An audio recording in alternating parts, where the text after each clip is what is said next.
السلام علیکم ورحمۃ اللہ وبرکاتہ ان الحمد للہ نحمده ونستعینه ونستغفره ونعوذ باللہ من شرور انفسنا ومن سیئات اعمالنا من يهده الله فلا مضل له ومن يضلل فلا هادي له اشهد ان لا اله الا الله وحده لا شريك له وأشهد أن محمدًا عبده ورسوله أما بعد اللہ ہمارا خالق و مالک ہے، وہی مددگار ہے، وہی فریادوں کو سننے والا ہے۔ اللہ کے بندوں پر لازم ہے کہ عبادت صرف اللہ کی کریں، مدد جب بھی طلب کریں تو صرف اللہ سے کریں،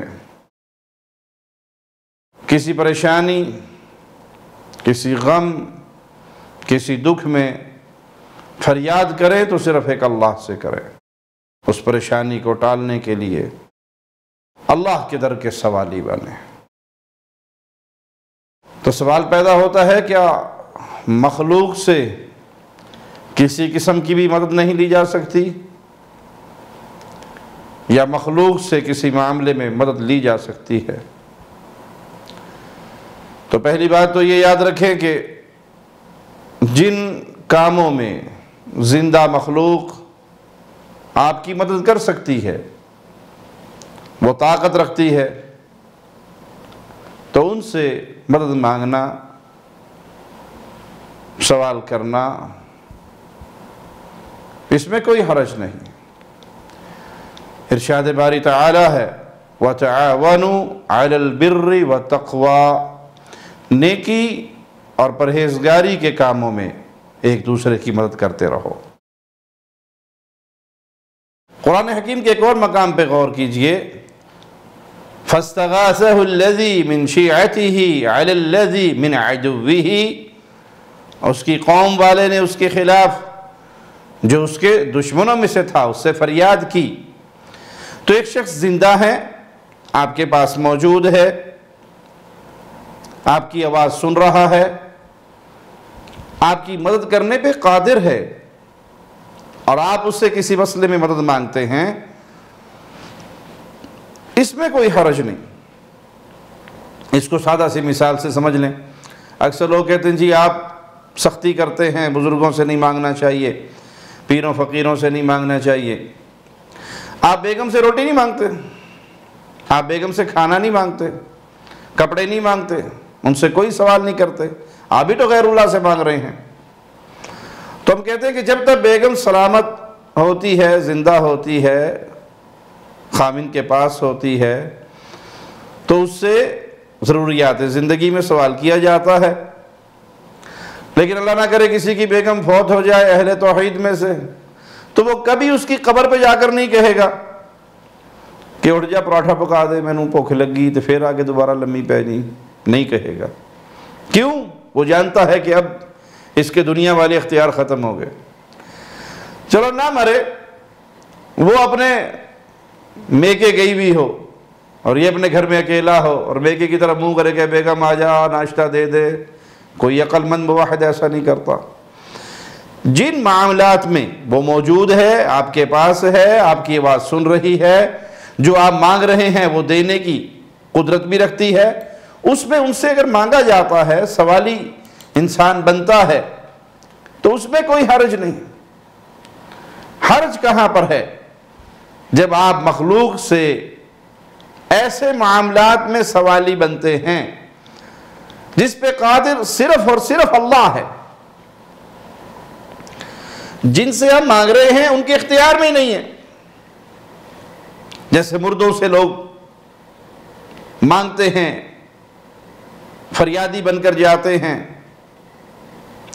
سوالی بن کر جاتے ہیں، یہ زندوں سے بھی ایسی باتوں کی فریاد کرتے ہیں، ایسے سوال کرتے ہیں، ایسی چیز مانگتے ہیں جس پر صرف اللہ قادر ہے۔ مثال کے طور پہ کسی مریض کو لے کر کسی مردہ کے پاس جائیں یا کسی زندہ کے پاس، اور اس سے کہے آپ شفا دے دے، یہ زندہ ہونے کے باوجود بھی شفا نہیں دے سکتا، کیونکہ شفا صرف اللہ کے ہاتھ میں ہے۔ مردے کے پاس جائیں وہ تو سن ہی نہیں سکتا، اس کو تو پتہ ہی نہیں کہ قبر پہ کون آیا ہے، جانے اس کی بلا سے، چھوڑ چکا یہ جہاں، چلا گیا اس دنیا سے، اگلے جہاں منتقل ہو گیا، برزخ میں چلا گیا، آڑ اور پردے کے پیچھے ہے، اسے ہمارے جہاں کا اور ہمیں اس کے جہاں کا کوئی شعور نہیں۔ مصائب اور پریشانیاں، تکلیفیں اور مصیبتیں، ان کو دور کرنا کس کے اختیار میں ہے؟ اَمَّن يُجِيبُ الْمُضْطَرَّ إِذَا دَعَا وَيَكْشِفُ السُّوءَ، کون ہے جو پریشانی میں پھنسے ہوئے پریشان حال کی پکار سنے اور اس کی پریشانی کو دور بھی کر سکے؟ ہے کوئی اللہ کے علاوہ؟ اب ایسے معاملات میں جو صرف اللہ کے اختیار میں ہیں، آپ کسی کے پاس جا کر سوالی بنیں کہ آپ دیں، آپ بیٹا دیں، آپ اولاد دیں، آپ رزق دیں، آپ شفا دیں، آپ جھولیے بھر دیں۔ اب تو ظالموں نے شرک کی ان حدوں کو بھی توڑ دیا، شرک میں اتنے ڈوب گئے کہ سابقہ امتوں کے مشرک ان کے مقابلے میں ہلکے نظر آتے ہیں،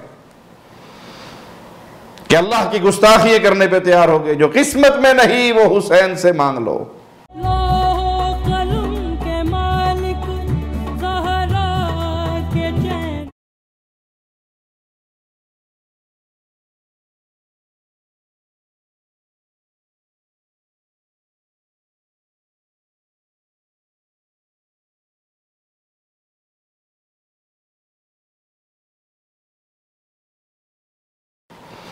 ایک گدی نشین اپنے بابا جی، جس کو غریب نواز کے نام سے یاد کیا جاتا ہے، حالانکہ وہ فقیر ہے، غریبوں کو نوازنے والا بھی اللہ ہے اور امیروں کو نوازنے والا بھی اللہ ہے، دنیا کی ہر مخلوق کو نوازنے والا اللہ ہے۔ یہ تو منگتا ہے، سوالی ہے، فقیر، یہ تو ساری زندگی خود اللہ سے مانگتا رہا، یہ غریب نواز کیسے بن گیا؟ جھوٹا تم نے نام اس کے لیے تراشا ہے۔ اس کے بارے میں کہتے ہیں کہ جس کے نصیب میں اللہ نے کچھ نہیں لکھا، وہ ہمارے معین الدین چشتی صاحب کے پاس، بابا جی کے پاس اس مزار پہ آ جائے، اگر وہ اللہ کی طرف سے خالی ہوا تو یہاں سے جھولی پھر بھی بھر جائے گی۔ ہر قیامت بردرت خالی نہ رفت، گرچہ خالی بود حد روز الست، بے شک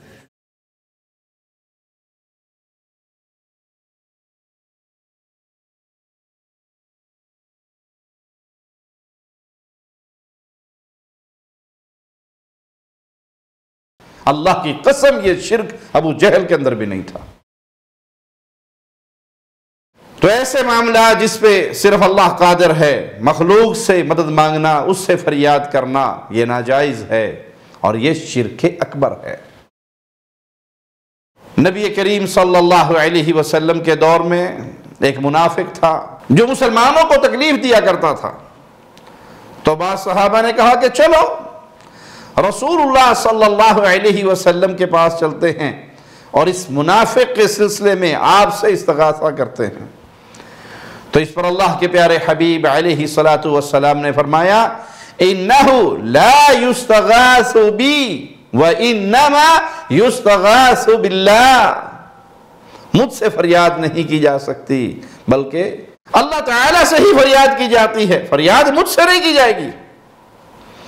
آپ نے اپنے حق میں اس لفظ کو ہی پسند نہیں فرمایا، جبکہ آپ زندہ تھے، اس بات پر قادر تھے کہ اس شریر کے شر کو مسلمانوں سے دور کر دیں، اسے مسلمانوں کی بستی سے نکال دیں یا اس کے ساتھ کوئی بھی سلوک کرے۔ اس کے باوجود غیرت توحید سکھاتے ہوئے رسول اللہ صلی اللہ علیہ وسلم کیا فرمائے؟ اِنَّهُ لَا يُسْتَغَاثُ بِي وَإِنَّمَا يُسْتَغَاثُ بِاللَّهِ، فریاد مجھ سے نہیں کی جاتی بلکہ یہ تو اللہ سے کی جاتی ہے۔ آپ کی یہ تنبیہ امت کے لیے اقوال و افعال میں شرک کے وسائل سے ڈرانے اور آگاہ کرنے کے لیے تھی۔ جب رسول اللہ صلی اللہ علیہ وسلم کا یہ حال کہ آپ جس چیز پر اپنی زندگی میں قدرت رکھتے تھے تب بھی آپ اپنے لیے یہ الفاظ پسند نہ کریں، تو جب آپ فوت ہو گئے، اس دنیا کو چھوڑ گئے، اللہ کی جنتوں کے مہمان بن گئے، تو وفات کے بعد آپ سے کیسے فریاد طلب کی جا سکتی ہے؟ اور آپ سے کیسے ایسی چیزوں کا سوال کیا جا سکتا ہے جس پر صرف اللہ قادر ہے؟ اولاد دینے پہ، رزق دینے پہ، شفا دینے پہ، مصیبتیں ٹالنے پہ، گناہ معاف کرنے پہ، یہ سب پہ اللہ قادر ہے۔ اب یہاں سمجھانے کے لیے ہم نے مثال رسول اللہ صلی اللہ علیہ وسلم کی حدیث کی دی۔ کیوں؟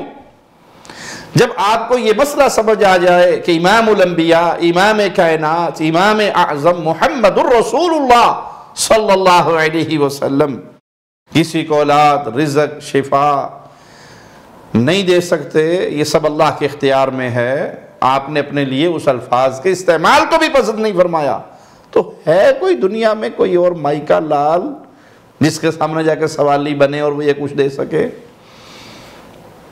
ہے کوئی دنیا میں اور؟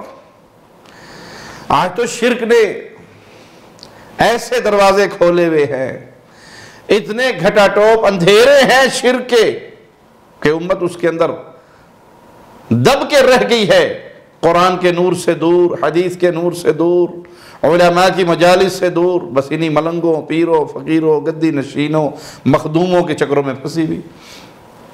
ایک عورت آتی ہے ایک بابا جی کے پاس، پوچھنے والا پوچھتا ہے آپ یہاں کیوں آتی ہے؟ کہ یہ ہمارے مرشد ہے، جمعرات کو ہم سلام کرنے آتے ہیں، ان سے جو مانگتے ہیں یہ دیتے ہیں۔ بیٹے کو اپنے ساتھ لے کر آئی، کہتی یہ بیٹا بھی دیکھ لو انہوں نے دیا، اور قرآن آواز لگا رہا یَهَبُ لِمَن يَشَاءُ إِنَاثًا وَيَهَبُ لِمَن يَشَاءُ الذُّكُورَ أَوْ يُزَوِّجُهُمْ ذُكْرَانًا وَإِنَاثًا وَيَجْعَلُ مَن يَشَاءُ عَقِيمًا، جسے چاہے بیٹیاں دے دے، جسے چاہے بیٹے دے دے، جسے چاہے ملا جلا کر دے دے، جسے چاہے بانچ کر دے، یہ صرف اللہ کے اختیار میں۔ اور یہاں یہ کھل کے ان پیروں، فقیروں، بابوں کی باتوں میں آ کر یہ بی بی کہتی ہے اسی نے دی ہے۔ یہ حالت کیوں ہے؟ کیونکہ قرآن کے نور سے دور ہے، احادیث کے نور سے دور ہے، توحید کے نور سے دور ہے، ایمان کے نور سے دور ہے، اہل علم کی مجالس سے دور ہے، اور جاہلوں کے پلے پڑے ہوئے جنہوں نے صرف پیری فقیری کا، کھانے پینے کا ڈھونگ، جھوٹی من گھڑت کہانیاں اور قصے اور کرامتیں، اور ہم ریڈی میڈ کے قائل ہیں، خود کچھ نہ کرنا پڑے اور جنت مل جائے، خود نماز بھی نہ پڑھیں، قرآن بھی نہ پڑھیں، دین بھی نہ سیکھیں، بس کوئی ایسا کامل پیر مل جائے جس کا لڑ پکڑے اور جائیں سیدھے جنت میں۔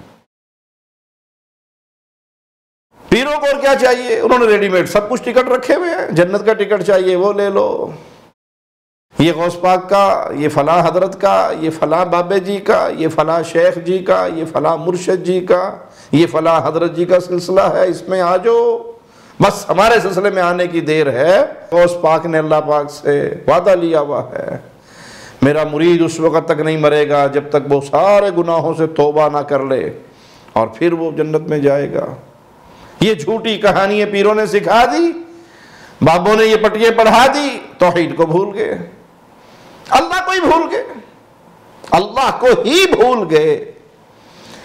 اب مصیبت، پریشانی، غم آنے پر کبھی وضو کر کے 2 رکعتیں پڑھ کر اپنے اللہ کے سامنے سجدے میں سر رکھ کے اپنے آنسو بہا کر اپنے رب کو منانے کی ٹینشن نہیں ہوتی، سب سے پہلے یہ آتا ہے پاپا جی کو فون کر لیں، بابا جی کو فون کر لیں، اس حضرت سے تعویذ لے آئیں، اس کے تھوک چاٹ لیں، اس کی قبر کے ٹکڑے کھا لیں، اس کی قبر کی راکھ چاٹ لیں، وہاں کے 9 راتے کے چیلے کاٹ لیں، کہیں نہ کہیں گیڑا ماریں جا کے، ہمارا مسئلہ حل ہو جائے گا۔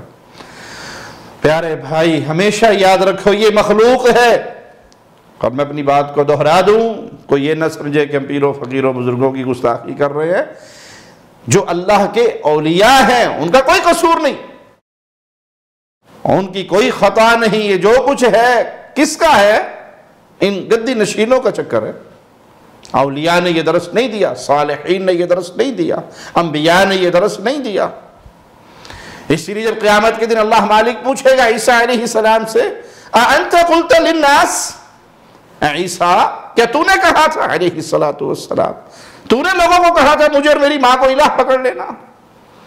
تو انبیاء، اولیاء، صالحین، شہداء، اس معاملے سے انکار کر دیں گے کہ ہمارا یہ درس نہیں تھا، ہماری یہ تعلیم نہیں تھی، تو بھائی وہاں نجات نہیں ہوگی جب اولیاء انکار کر دیں گے، کیونکہ جن دعات کی دعوت پر آپ شرک کے عامل بن چکے ہیں، شرک کی راہ کے راہی بن چکے ہیں، یہ تو جہنم ہی ہوں گے ساتھ۔